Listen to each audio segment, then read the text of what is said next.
Good afternoon and welcome to another edition of Fashion Flair Friday. I am Marian Gallantly. I'm your host every Friday at 12 noon Pacific Time here on Facebook Live. And I always love to bring helpful hints and helpful tips um, to help you look and feel your very best. So today I am so excited. I think I've said this before that we are um, in my favorite time of the year, which is fall.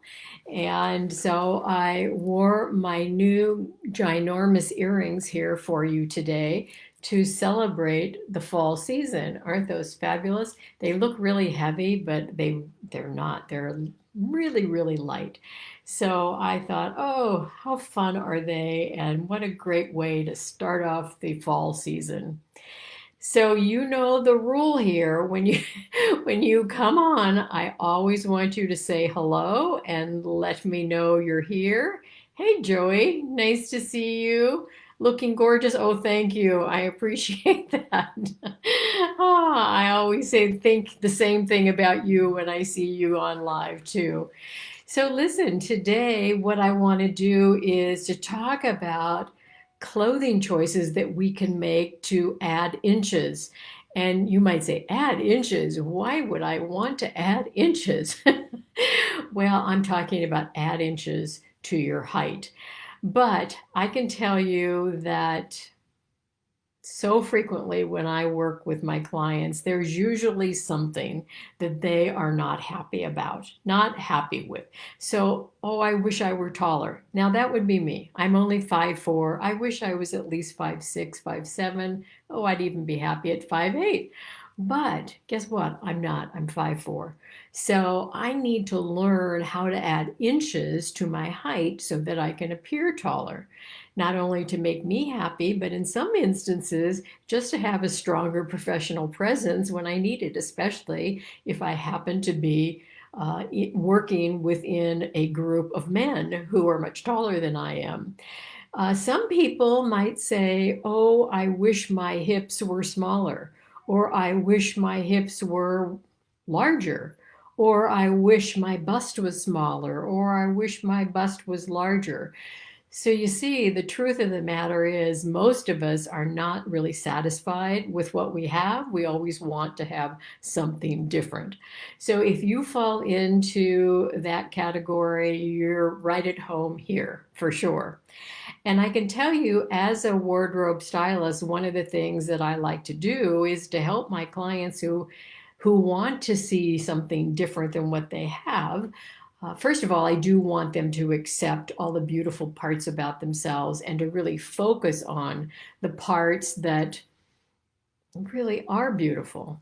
You know, their beautiful eyes, their beautiful smile, their beautiful hair. Maybe it's the bust line, maybe it is the waist, but whatever it is, putting the attention to the parts of us that we love and not really get hung up on the parts that we don't is the number one thing that I like to, encourage my clients to do.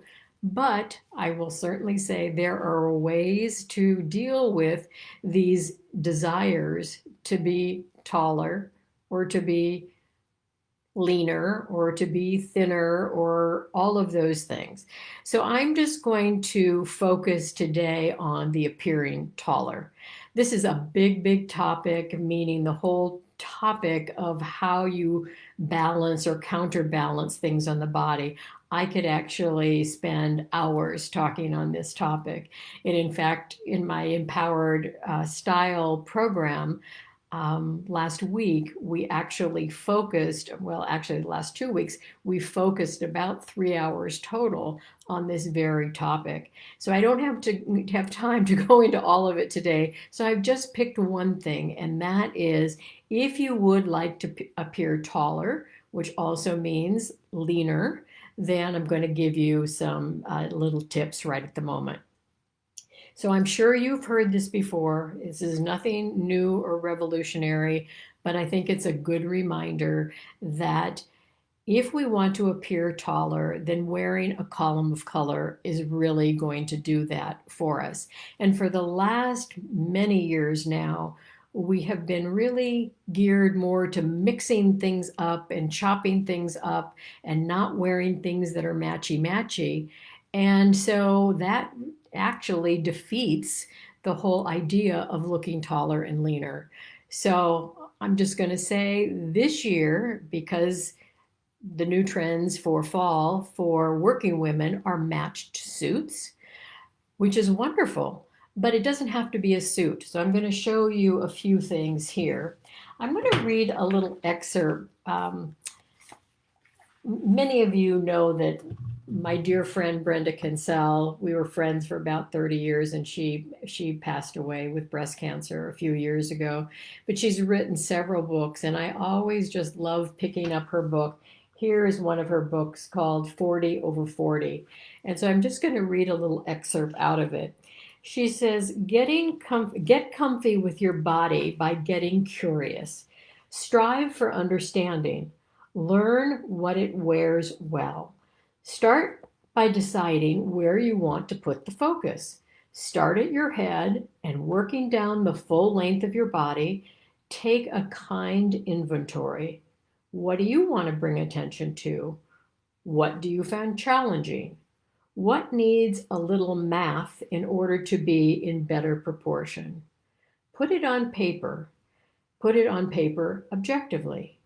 Your face, your neck, your shoulders, your arms, your hands, your back, your bust, your rib cage, your waist, your tummy, your derriere, your thighs, your legs, your feet. See, we have a lot of body parts, don't we? So you have plenty of opportunity to use fashion to focus on any of those areas. Put the focus on your assets. Wear colors that match your eyes. Wear necklines with strong defined lines like your strong cheekbones and strong jawline. If you have a beautiful neck, wear open collars or nestle a pretty necklace against your skin. Wear a strong nail polish color to draw attention to your hands. Close-fitting tops to follow your strong back. Show some cleavage in a scoop neck t-shirt with your jeans. Tuck a shirt into your flat front pants and add a belt to show off your waist. And she goes on to describe some other things here. But she says, direct the attention where you want attention, and your perceived challenges will disappear into the background.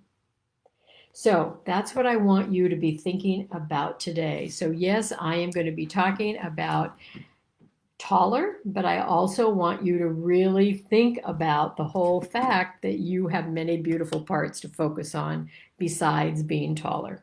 All right, so I mentioned that wearing that column of color. So here is, I mean, can you get any more of a column of color here?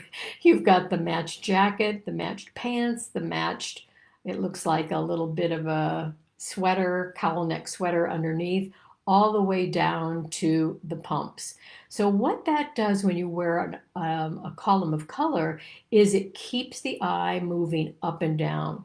We go up, down to the toe, back up to the face, up and down, up and down. And when we create the vertical line by using this column of color, we appear to be taller and we appear to be leaner. And I think that that's why a lot of women love to wear black everything, because it does do exactly that for you.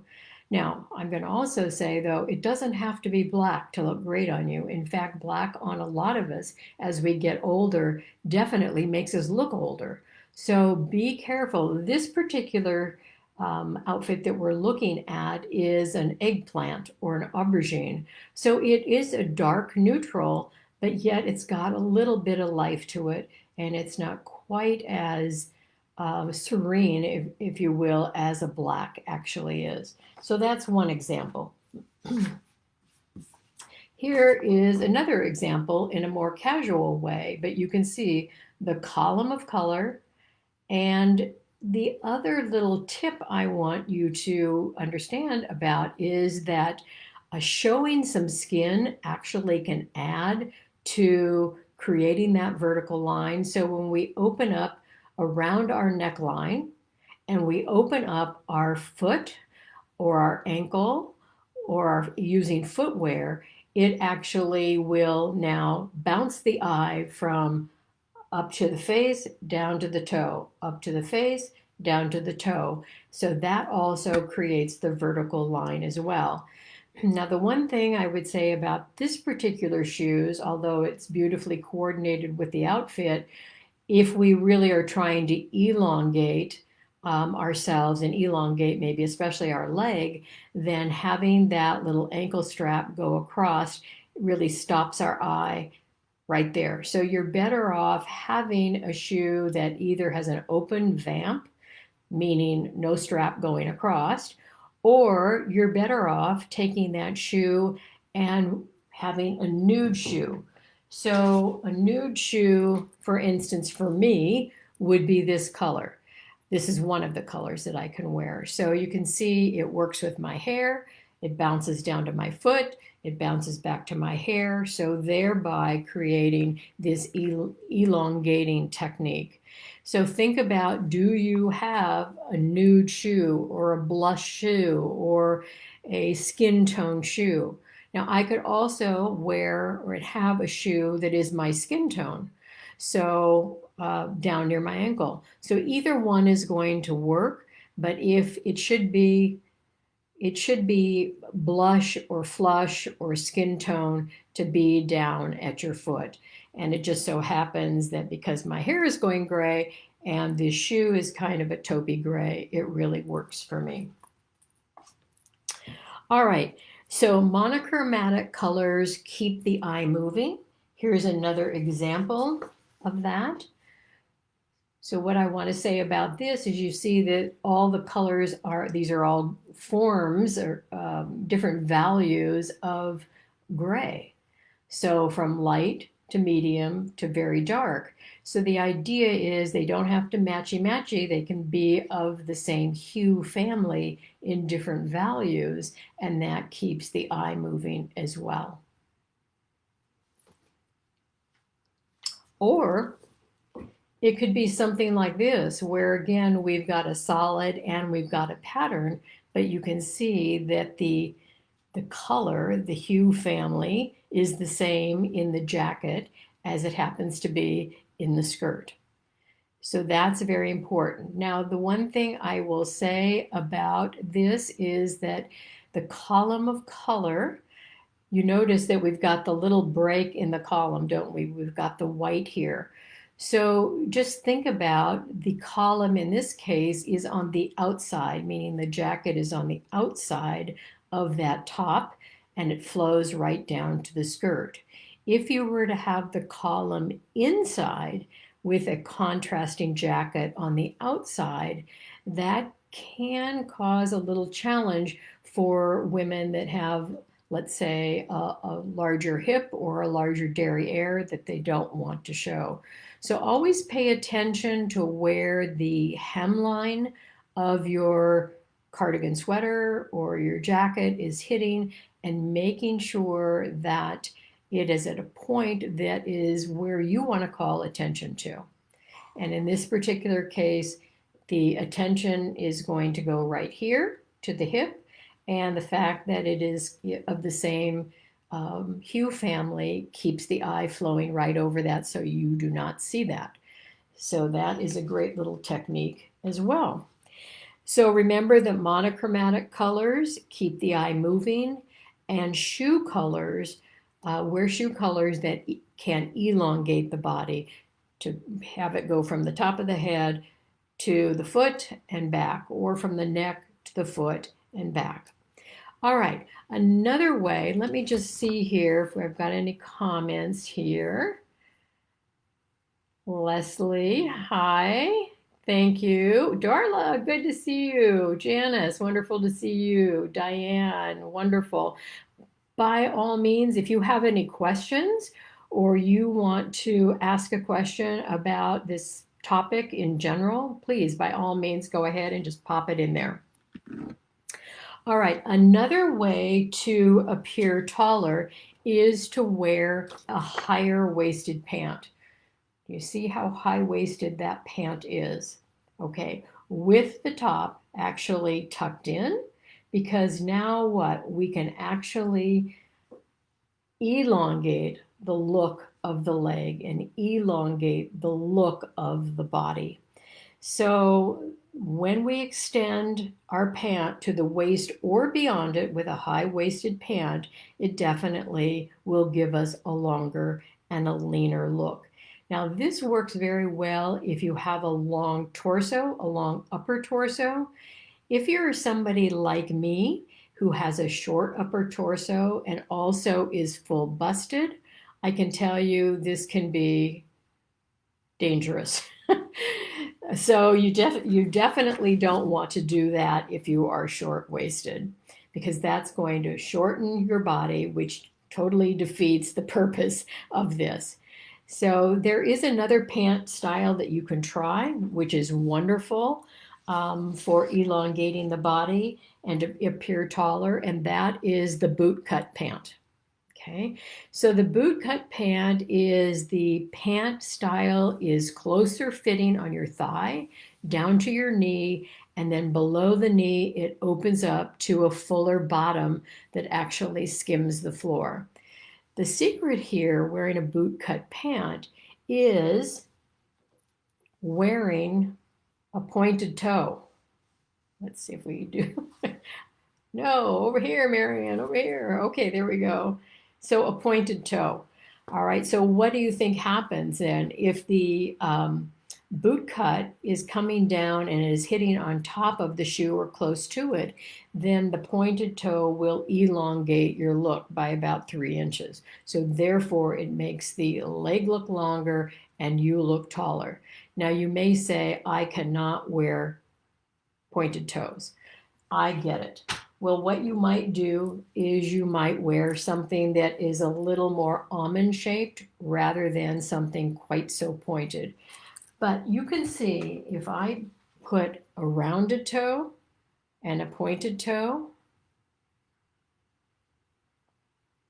it's always hard to do this in the camera. I'm working backwards, but you can see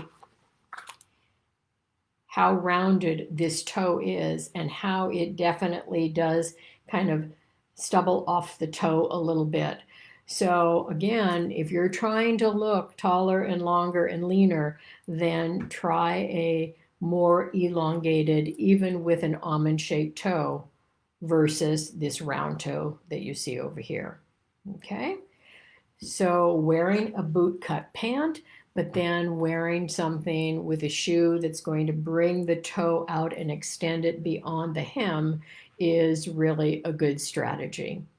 Now, you may say, I cannot wear a pump, because a lot of women will wear high-heeled pumps with their boot cut pant.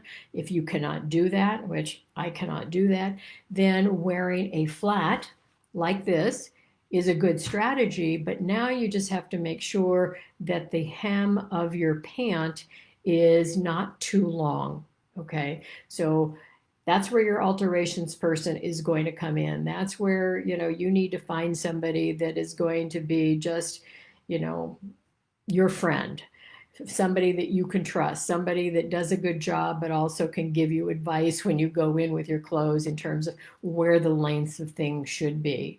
So you do want your pant, your boot cut pant, to be down, hitting to the top of the foot. And therefore, if you're wearing a flat, then you may have to go ahead and hem that pant up a little bit. So let's see if we have any questions here. What about short boots with boot cut pants? So you're talking, I think, about a bootie, Diane. And yes, a bootie, it's for the shoes with boot cut pants. What I'm talking about primarily is the toe. So the shape of the toe. And so if we're trying to make the leg look longer and ultimately us look longer, then we want to extend the toe out. So certainly you can wear a short boot or a bootie. You can wear a high boot. In fact, let me show you. I think I have a picture here somewhere. Okay, here is an example. Now happens to be, this is not a boot cut, this is a wide leg pant. But if she were just wearing that and then she had skin, and then she had a booty, a short booty up to the ankle, then it would chop her in too many places. We'd see too many horizontal lines. And when we see multiple horizontal lines, that's when we shorten the body. So to lengthen the body, we want to have kind of that unobstructed movement of the color up and down the body. And what she has done is by wearing a boot, a long boot, however, and look at that, she's actually got a boot that is matching the hue family of the pant and the blouse. So that's a beautiful example of what to do right. What would not look great would be if those boots were a black or even a dark brown. Um, I shouldn't say it wouldn't look right. What it would do is it would shorten the body. So if you're somebody that's already tall, then of course it doesn't matter about shortening the body a little bit by wearing brown boots with this. But if you're 5'4" like I am and you've got a wider leg pant, and Diane, I know you're I think about my height or maybe even a little less, then that would be a problem for both of us. So we're going to really want to be very careful how we put our colors together and where we break our lines on the body so that we don't have much interruption happening. Does that make sense?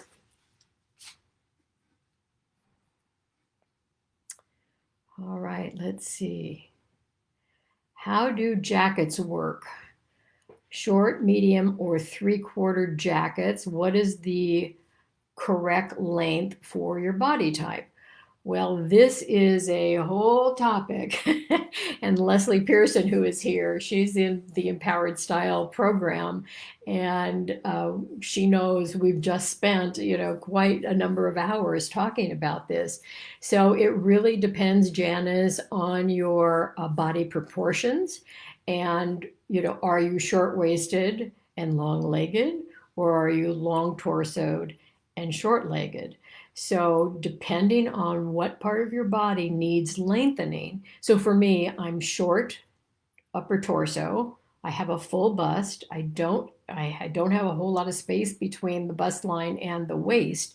So therefore, everything I do needs to come out and over, needs to be elongating. Okay, so I need to elongate with a longer jacket.